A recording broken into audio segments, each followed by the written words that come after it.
The Casalese clan, also known as the Casalesi Clan, is one of the most powerful and notorious criminal organizations within the Camorra, the Neapolitan mafia based in the region of Campania, Italy. Originating from the small town of Casal di Principe, the clan's influence has extended far beyond its humble beginnings, impacting not only the local region, but also the broader Italian criminal landscape and even reaching international territories. This life story delves into the origins, rise to power, and the various criminal activities of the Casalese clan, particularly focusing on their involvement in extortion, drug trafficking, and murder. Origins and formation. The Casalese clan was formed in the late 1970s and early 1980s, during a period of intense violence and power struggles within the Camorra.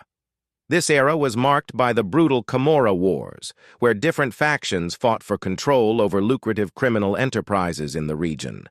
The origins of the Casalese clan can be traced back to a group of local criminals from Casal di Principe, a town in the province of Caserta.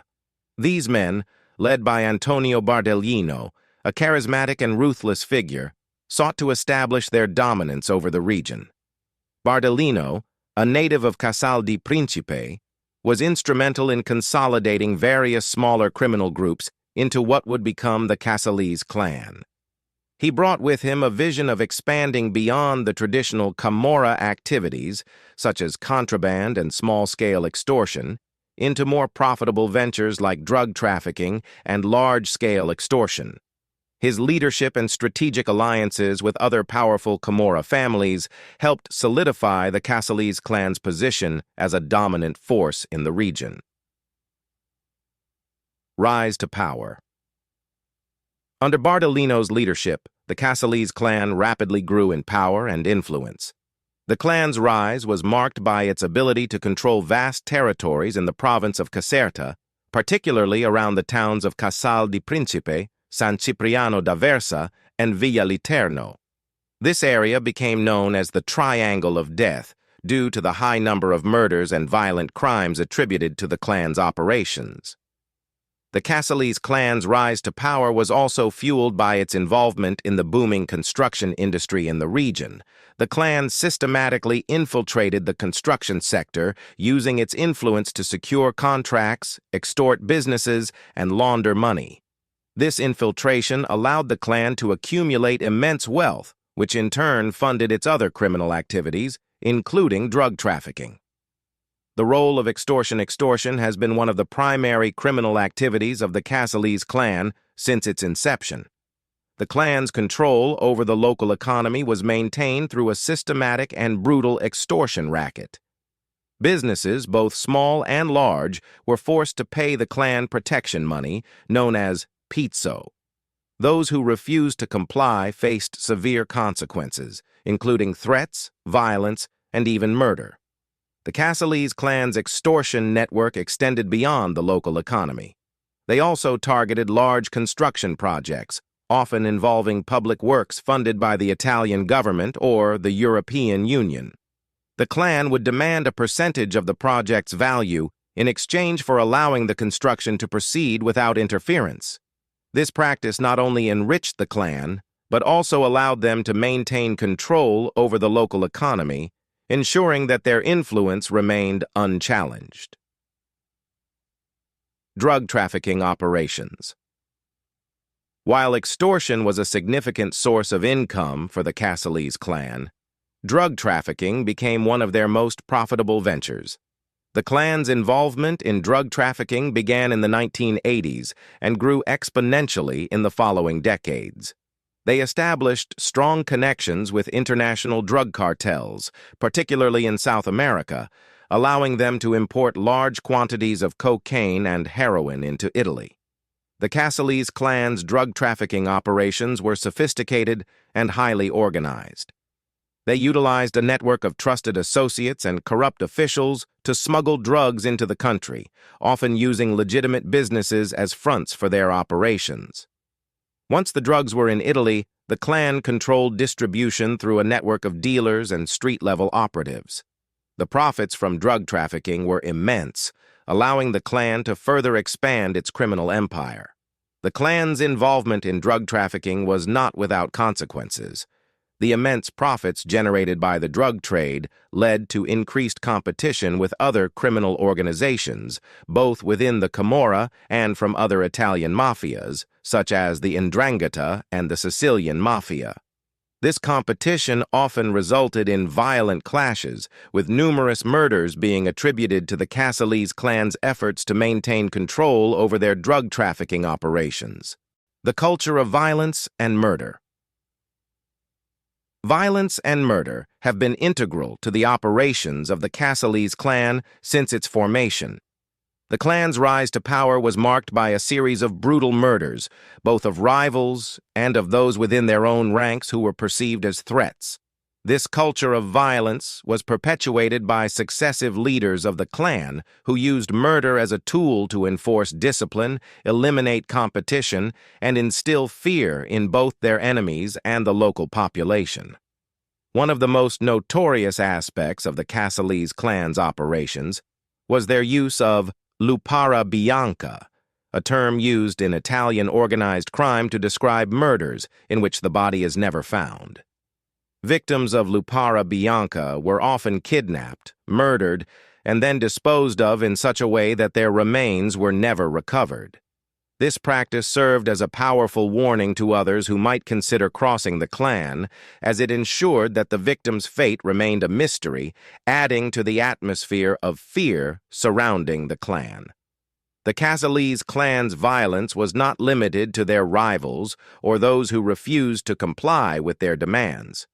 The clan also carried out numerous high-profile assassinations of public officials, judges, and law enforcement officers who attempted to challenge their power. These murders were intended to send a clear message to the Italian state that the Casalese clan was above the law and would stop at nothing to protect their interests. Leadership and internal struggles. The history of the Casalese clan is marked by a series of leadership changes, often brought about by internal power struggles and violent conflicts. Antonio Bardolino, the clan's founding leader, was eventually betrayed and murdered by his own associates in 1988. His death marked the beginning of a series of internal battles for control of the clan, with various factions vying for power. Following Bardolino's death, the clan was led by Francesco Sandokan Schiavone, a ruthless and cunning leader who further expanded the clan's operations. Schiavone's reign was marked by an increase in the clan's involvement in drug trafficking and extortion, as well as a series of violent conflicts with rival Camorra families. However, Schiavone's leadership was also characterized by increasing scrutiny from Italian law enforcement, leading to his eventual arrest and imprisonment in the 1990s. Despite the arrest of several key leaders, the Casalese clan continued to operate, with new leaders emerging to take control.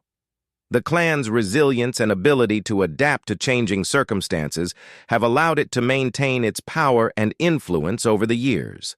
However, the internal struggles and infighting that have plagued the clan's leadership have also weakened it at times, making it vulnerable to external threats.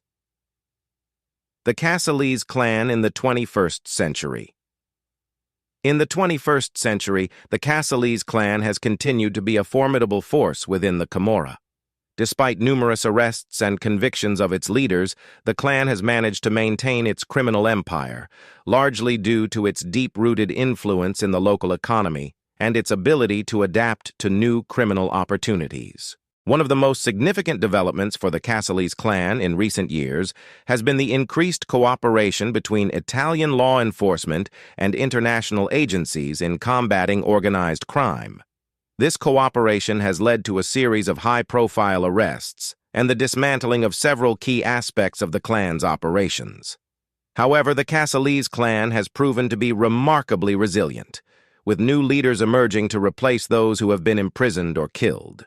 The clan's involvement in drug trafficking remains a major concern for Italian authorities, as the profits from the drug trade continue to fuel their criminal activities. Additionally, The Casalese clan's influence in the construction industry and other sectors of the economy has allowed them to continue their extortion rackets, ensuring a steady stream of income. Legacy and impact. The legacy of the Casalese clan is one of violence, corruption, and fear. Their control over the province of Caserta and their influence in the broader Italian criminal landscape have left a lasting impact on the region. The clan's ability to infiltrate and corrupt various sectors of society, from politics to business, has contributed to the pervasive sense of lawlessness and impunity that has characterized the region for decades. However, the Casalese clan's story is also one of resistance and resilience. Despite the immense power and influence wielded by the clan, there have been numerous efforts by Italian law enforcement, civil society, and ordinary citizens to challenge their dominance. The arrests and convictions of key clan members, as well as the courageous actions of those who have spoken out against the clan, have shown that it is possible to fight back against organized crime. In conclusion, the Casalese clan's life story is a testament to the enduring power of organized crime in Italy. Their involvement in extortion, drug trafficking, and murder has left a deep scar on the region of Campania and on Italian society as a whole. While the clan's power has been challenged in recent years, their legacy serves as a reminder of the ongoing struggle against organized crime and the need for continued vigilance in the fight for justice and the rule of law.